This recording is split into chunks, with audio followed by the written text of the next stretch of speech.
आप सभी के चहेते trending star hit machine Khesari Lal Yadav ji का एक बहुत ही बवाल गाना आने वाला है और उस गाने का टीजर आ चुका है यूट्यूब पर। टीजर का नाम है सुना एक करेजा।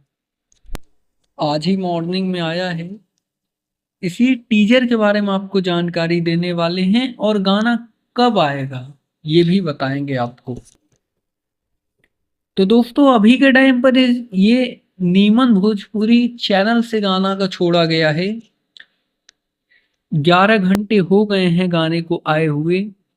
1,09,000 लोगों ने गाने को देख लिया है। सिर्फ टीजर आया है, गाना भी नहीं आया है। टीजर को बस छोड़ा गया है।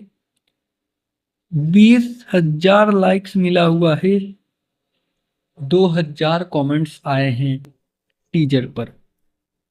और आने वाले कुछ ही समय में यह टीजर ट्रेंडिंग में भी चला जाएगा 24 घंटे के अंदर अंदर। तो टीजर बहुत खतरनाक है। कल गाना आएगा सुबह। आप लोग तैयार रहिएगा और हम और भी जानकारी आप सभी तक पहुंचाने की पूरी कोशिश करते रहेंगे। फिलहाल दोस्तों इस वक्त के लिए यही न्यूज़ निकल कर आ रही है और ऐसे ही भोजपुरी इंडस्ट्री से रिलेटेड तमाम न्यूज देखने के लिए आप हमारे साथ जुड़ सकते हैं चैनल को सब्सक्राइब करके। बेल नोटिफिकेशन को ऑल पर सेलेक्ट कर सकते हैं जिससे भोजपुरी इंडस्ट्री की हर खबर आप तक सबसे पहले पहुंचे। जी धन्यवाद दोस्तों।